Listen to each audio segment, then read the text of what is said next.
Alguma vez já passou pela cabeça que a realidade pode ser bem mais mágica que a ficção? Olha, com base no livro do Richard Dawkins, A Magia da Realidade, a gente vai mergulhar em como a ciência mostra um universo que é, honestamente, muito mais impressionante do que qualquer mito ou conto de fadas que já inventaram. Bom, para a gente começar essa conversa, a gente precisa alinhar os ponteiros. O que a gente quer dizer com real e o que, exatamente, a gente chama de magia. Essas duas perguntas são o nosso ponto de partida para essa jornada. A palavra magia, ela pode ser meio traiçoeira, sabe? Porque ela pode significar umas três coisas bem diferentes. Tem a magia sobrenatural, aquela dos feitiços, das fadas. Tem também a magia de palco, que é pura ilusão, truque. E por fim tem a magia poética, aquele sentimento de admiração, de uau, que a realidade provoca na gente. É nesse terceiro tipo de magia que a gente vai focar hoje. Para a gente entender bem essa tal magia da realidade, vamos dar um passo para trás e olhar primeiro para os mitos. Eles foram as primeiras tentativas da humanidade de responder aquela pergunta gigante: de onde a gente veio? E se a gente olha para o mundo, nossa, as histórias sobre a criação são fantásticas. Lá na Tasmânia diziam que um deus criou os humanos, mas esqueceu dos joelhos. Para os nórdicos, as pessoas vieram de troncos de árvore. Na tradição hebraica, Adão foi moldado do pó. São todas narrativas super criativas, mas que dependem do sobrenatural para fazer sentido. E aqui está o ponto principal, sabe? Todas essas explicações míticas funcionam na base do plim. É um passe de mágica, uma varinha agitada e pronto, uma abóbora vira uma carruagem. É tudo instantâneo, de repente, impossível. A ciência, por outro lado, vem com uma explicação completamente diferente e, sinceramente, muito mais elegante. E essa alternativa é a seleção natural. Em vez de um plim, de um passe de mágica, o que a gente tem é um processo lento, gradual. Pequenas vantagens que vão se acumulando geração após geração acabam levando a mudanças gigantescas. Não é um salto, é uma caminhada muito, muito longa. E é esse o verdadeiro motor por trás da complexidade da vida. Agora, para a gente ter uma noção do tamanho desse tempo todo, do tempo da evolução, vamos fazer um experimento mental bem interessante. Uma viagem pelo nosso álbum de fotos de ancestrais. Pensa só, uma foto sua. Em cima dela, a do seu pai ou da sua mãe. Depois, a do seu avô, bisavô e por aí vai, sem parar. Se a gente fizesse uma pilha com as fotos de todos os nossos ancestrais diretos, um em cima do outro, essa pilha teria, pasmem, 64 quilômetros de altura. É uma distância que ajuda a gente a sentir o tamanho do nosso passado. E se a gente viajasse por essa linha do tempo? Hoje, a gente está aqui, Homo sapiens. Mas 1 milhão de anos atrás, nosso 50º milésimo avô era um Homo erectus. 6 milhões de anos atrás, a gente encontra o nosso ancestral em comum com os chimpanzés. E 185 milhões de gerações no passado, bom, nosso ancestral era um peixe. Sim, isso mesmo, um peixe. E essa conexão, essa linhagem que nunca foi quebrada, liga a gente a toda a vida na Terra. Pois é, eu sei, isso pode até soar como fantasia, mas é ciência pura.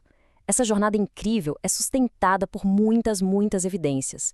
Vamos ver rapidinho como os fósseis e o DNA provam que a gente pertence a uma única e gigantesca árvore genealógica. É como se a nossa história estivesse escrita em 2 grandes livros.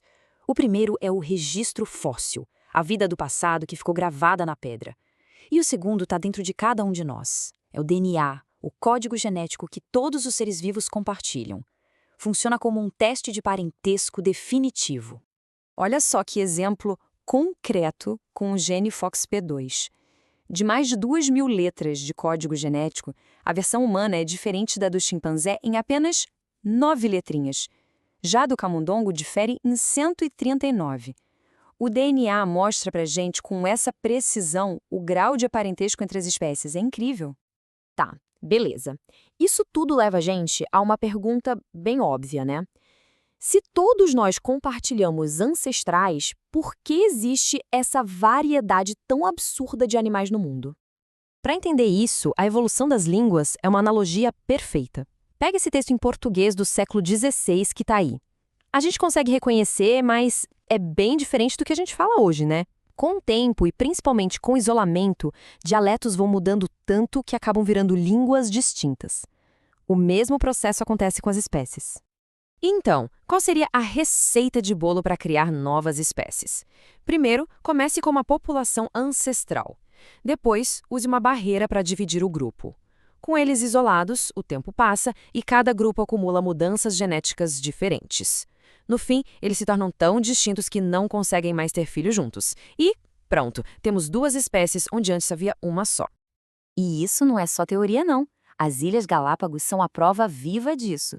Iguanas que foram parar em ilhas diferentes ficaram isoladas umas das outras. Com o tempo, cada população se adaptou ao seu cantinho particular, e o resultado é que hoje elas são espécies distintas. É a evolução acontecendo bem na nossa frente. Certo, agora vamos juntar todas as peças e voltar à nossa pergunta lá do começo. Por que essa história gradual, essa história baseada em evidências, é mais mágica do que qualquer mito? Dá uma olhada nesse número astronômico. É a quantidade de formas diferentes que um baralho de 52 cartas pode ser embaralhado. Receber uma mão perfeita no jogo parece um milagre, certo? Mas a verdade é que a chance daquela mão específica aparecer é exatamente a mesma de qualquer outra mão. A gente só acha especial porque reconhece um padrão que faz sentido pra gente. A evolução não é um milagre único, é o resultado de um processo gradual, onde cada passo é só um pouquinho diferente do anterior. Então fica a reflexão. O que é que tem mais magia? Um príncipe ser transformado em um sapo num piscar de olhos, com o toque de uma varinha de condão? Ou o fato, que a gente pode verificar com fósseis e DNA, de que ao longo de centenas de milhões de anos, um ancestral parecido com um peixe deu origem, passo a passo, a todos os anfíbios, incluindo este sapo. A segunda história é muito mais complexa, muito mais profunda e, sinceramente, infinitamente mais maravilhosa. E essa citação final resume tudo perfeitamente. A magia da realidade não é sobrenatural, não é um truque.